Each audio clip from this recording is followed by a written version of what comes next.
Hey everybody, welcome to a new channel, a new project I've been working on. I'm Dr. Joe Moen with Origin Health. I'm here with Dr. Cheryl Bones with Prairie Roots Chiropractic and Functional Medicine.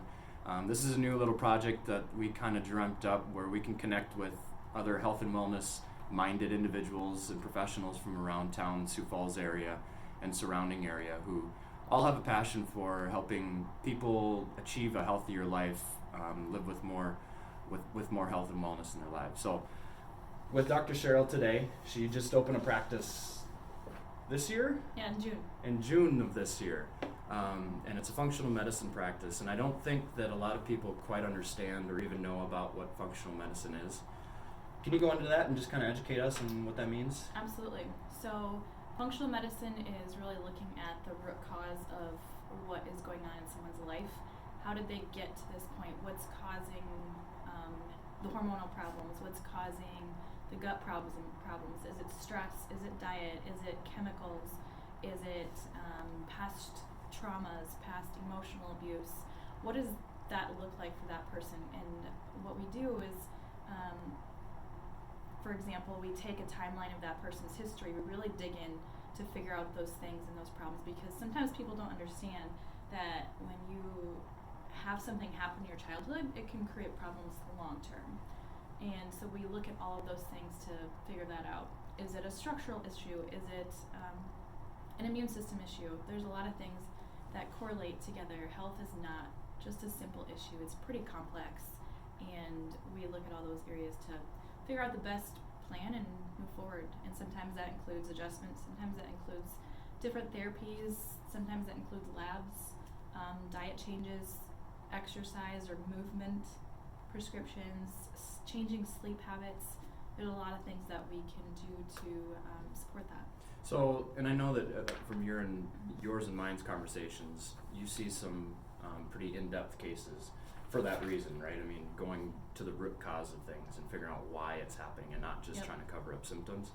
Are there certain patients or certain medical issues you tend to see a lot of because of that? I see a lot of hormonal problems or imbalances, as well as gut stuff. That can mean a lot of things: bloating, constipation, pain, a lot of things like that. But also, and kids too, right? Yeah, a lot of things with kids, because there's not a lot of people, especially in this area, that see kids and look at it at that level. And so we do a lot with kids, as well as just pain. Like, some people just don't improve with just adjustments, and so we see a whole host of different things like that. Okay.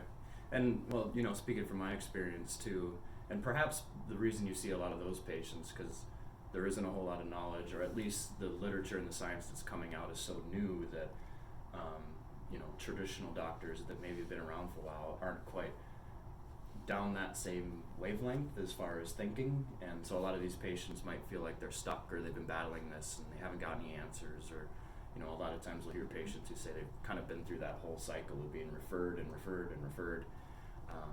and when it can be something as simple as something dietary that they need to change or add or whatever. Absolutely. And the problem that can arise is because when you look at it as like a specific area, we don't look at it as a systems biology.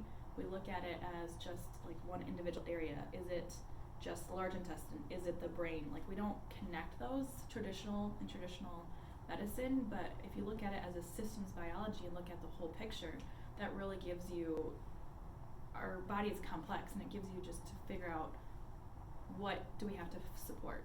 Because it's all connected. It's all connected. Quite obviously, anyway. Yeah. So what can a patient, say someone's watching this, has never been to a functional medicine practitioner before, what can they expect if they come see you? They can expect kind of a longer appointment, the first visit especially, depending on that, what we find and what we do after that. We look at, like I said, we take blood pressure, we take height, weight, we take a body composition test that looks at your composition. Where does that stand? Where's your fat? Where's your water weight? Are you holding onto a lot of fluid? That's inflammation. A lot of those things. And we look at a very thorough history, like I said before, to really investigate what is causing this. We take thorough history and then a thorough exam. We look at how your muscles are responding, how your nervous system is responding. If somebody's nervous system is at a threshold that they can't handle a whole lot because they've been through a lot, we don't do it. We go slow and steady. If someone is pretty healthy and they just have something that came on really quickly and it's like, okay, where did this come from? We can move a little bit faster with that. So it really depends on the person, what they've got going on. Sometimes we do labs, and then we refer those labs out and wait to get results back and then create a plan from there. So everybody's different. Everyone is individually unique. But you're really digging in, though. It's not. Yeah. It's not a 5-minute exam and then. No, we probably spend on the first visit hour and a half to 2 hours with that patient. Okay. Yep. So really going in. Yeah. Yeah. So that being said, and with that kind of overview of functional medicine, do you see, and I know our views are a little bit jaded to one side, but do you see the landscape of healthcare in general, especially in the U.S., if we look at that in kind of a microcosm, do you think that it's moving more towards this functional medicine model or towards more of a wellness, preventive model, that type of thing? I think it has to, because for a couple of reasons. Statistically, we are getting sicker, and people are wanting answers. When you kind of stay in that model of a pill for an ill, people don't want that anymore. They're wanting to figure out, how can I make my life better? How can I live better? People don't want to just stay in that status quo. They want to feel better. Someone said to me the other day, I know what living a healthy lifestyle looks like, but I'm not quite there yet. I want to know how that feels. Mm-hmm. So people want to feel healthy. They want to live healthy life. Mm-hmm. So it has to move in that way, especially with the rising costs of healthcare and premiums. And I mean, it's unfortunate that insurance doesn't cover a lot Mm-hmm. of this type of stuff, but why would they? Well, It's getting people healthier. So yeah, it's kind of it's a bad business model, I guess you could look For from their point of view. yeah. But I hear that a lot too and that was my experience and why I got into this field. You know, I was having all kinds of issues, stomach issues and pain and all this stuff, and it was just, well, let's cover this up. Let's give you this pill to cover. Well, that doesn't fix anything. It just kept coming back. And I didn't have a functional medicine provider I could go see, and so and this was 12 years ago, and that required me doing my own research. And I figured it out for myself and found that food and nutrition and lifestyle, you know, fixed 90% of what I had going on. Absolutely. But I feel like there's a growing sect of the population that is, like you said, just tired of how they're being handled. Yeah. They have these issues they've been fighting for a long time, and they might get some sort of an answer, but then it just leads to a prescription that's covering up whatever was going wrong. You know, you can put a Band-Aid over a wound, but the wound, if you don't take care of what's happening in the wound, it's just going to fester and grow into something worse. And healthcare providers see it too, because I had a conversation the other day with a psychologist who also has said that these issues, to fix people psychologically, it's so much more complex than just therapy. Like you have to look at people's health as a whole complex thing. Mm-hmm. Well, with all the research coming from how, you know, even how the gut can affect our moods and our thought process and Yep. things like that, and that's so brand new, and trying to wrap that all into this whole thing. So It's brand new in most people's worlds, Yeah. but it takes about 17 years for that research to come to light. So it's been there for quite a while, but for people to actually understand it, that new stuff, it takes about 17 years to So get we'll be back in 17 years with the update video. No, but I think that it is shifting that way, Yeah. and I think it's good, and I think it's going to be painful too, because I think that there's a lot of money on the line, which is Yep. unfortunate that that's what it comes down to. But these are big businesses and big corporations. Absolutely. But I think if we can help people understand that they can take their own health into their own hands, and create a better and feel good and create a better life without having to, you know, revert to the prescription or the medicine bottles or Yep. like that kind of stuff. And I know that's my passion. I know that's part of your passion too. Yep. So we both have young families. You're an entrepreneur, a business owner, a mom, a wife. How do you balance all of that? And then what are a few things that we can do, especially this time of year with the flu picking up and cold season and all that kind of stuff in the holidays. Can you give us a couple ideas of how do we keep our head above water and keep our our kids healthy during this time at least? Absolutely. I think decreasing our overwhelm is really important, not getting so stressed out in this season, not trying to keep up with the Joneses of having this and doing this and going to this and going to that, because that just creates stress and our body doesn't operate well under stress.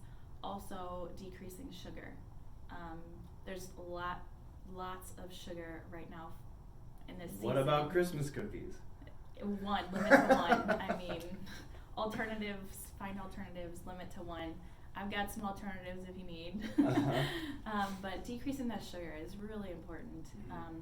Movement is so important. I don't like to say exercise because movement means different things. Taking your kid on a walk, going to the gym is great. Whatever you enjoy, do that. Some people have very busy lifestyles, so that's not always easy. But movement, Tabatas, HIIT exercises, whatever that means. But you don't feel like you have to do it every single day either. But just some type of movement is helpful. Clean diet, lots of vegetables, water. That's going to be a humidifier in your house. It helps. I mean, those are some of the biggest things.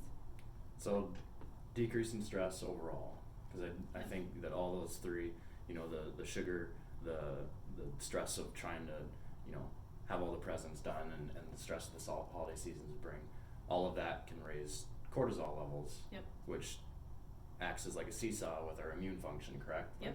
Like cortisol goes up, immune function goes down. And especially with, at least in our house, we're not sleeping a whole lot, thanks to our 2.5-year-old. And so I need every hack I can to keep myself from getting sick, especially as we open our own business. Yeah. And just being present in the moment. You have to be present in the moment and just understand you don't have to do it all. Beautiful.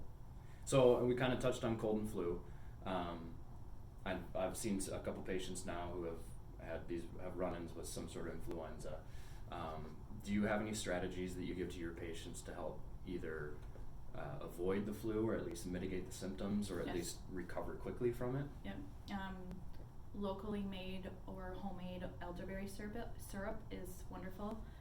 Increasing vitamin C. Sauna, using the sauna once a week is wonderful. Doesn't matter what kind of sauna? Far infrared sauna is going to be your best. Absolutely. I put my daughter in there. She's 2. She's been going since she was a year old, so it's safe for little kids. But not at a high temp. They cannot be in there at a high temp. Vitamin C, vitamin D, elderberry syrup, and then herbal supplements. So you can find those at Pomegranate Market, here, other different places too. So fish oil is going to be great too. Okay. So a few supplements. Elderberry syrup, I know our kids, we live off of that. Yep. We get ours from Pomegranate. I have a patient that makes mine. There's a lot of people in Sioux Falls that make their own and sell them. So Must be nice. Which is really great. Come on, patients, step it up. Well, great. How can people contact you and follow you? Multiple ways. So we have an Instagram account, we have a Facebook account. Check out our website, prairieritzchiro.com, and then give us a call and shoot us an email. Those are all great ways. Perfect. Well, I'm excited that we got to sit down and do this.